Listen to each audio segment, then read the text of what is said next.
Alors, les contaminants chimiques, on les associe souvent au règlement UE 2023-915. Oui, mais il n'y a pas tous les contaminants chimiques dans ce texte, donc faites bien attention.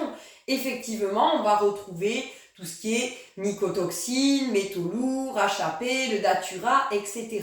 On en retrouve pas mal effectivement dans ce texte, et d'ailleurs il est identifié comme le texte de référence sur les contaminants chimiques. Mais on a aussi par exemple le 396-2005, donc règlement européen sur les pesticides.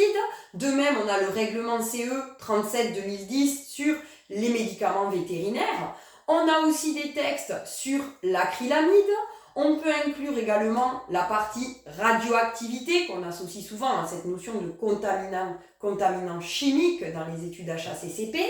Donc on a une multitude de textes autour du règlement UE 2023-915.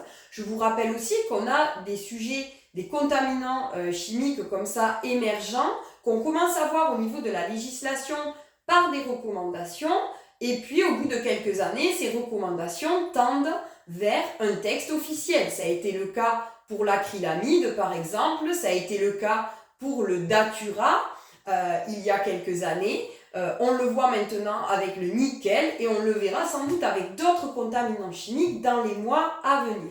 Donc, par rapport à votre étude HACCP, faites bien attention, posez-vous et regardez si vous avez bien pris en compte tous les contaminants chimiques en lien avec votre secteur d'activité, puisqu'il y a une richesse d'informations par rapport aux contaminants chimiques et cette liste ne cesse de s'allonger chaque année.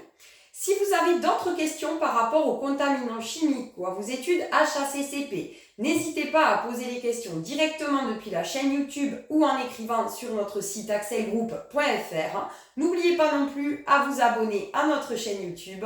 Je vous souhaite une très belle journée et je vous dis à très bientôt.